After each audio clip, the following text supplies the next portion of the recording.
एक मला कोल्हे साहेब एक गोष्ट सांगतो आणि माझं भाषण संपवतो. एक ऋषी एका गाढवावर बसायचे आणि त्या गाढवावर बसून ऋषी गावात जायचे. आता ऋषी गाढवावर बसलेत म्हणून गावातली लोक ऋषीच्या समोर ऋषी गाढवावर बसायचे. ऋषीच्या स्वागताला रांगोळ्या काढायचे, पाणी गाढवाच्या पायावर ओतायचे, कारण वर ऋषी होते.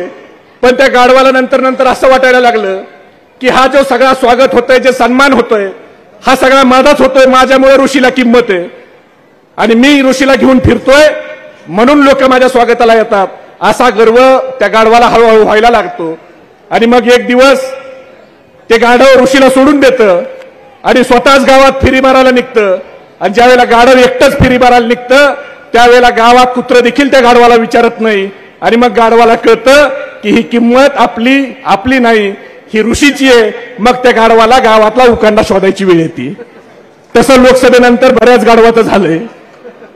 ज्यांना वाटत होतं की पवार साहेबांचं राजकारण आमच्यामुळे, त्या लोकांना या महाराष्ट्रातल्या स्वाभिमानी जनतेने दाखवून दिलं की शरद पवार साहेबांचं राजकारण तुमच्यामुळे नाही, तर तुमचं राजकारण हे शरद पवार साहेबांच्यामुळे.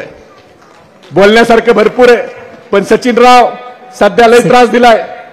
जे आपल्या पक्षात थांबलेत त्या लोकांना मला एवढंच सांगायचंय की आपण ज्या नावेत बसलो ती नाव सत्याची आहे. ती हलल, डुलल, डगमगल, पण ती कधी बुडणार नाही, कारण ती सत्याची नाव आहे.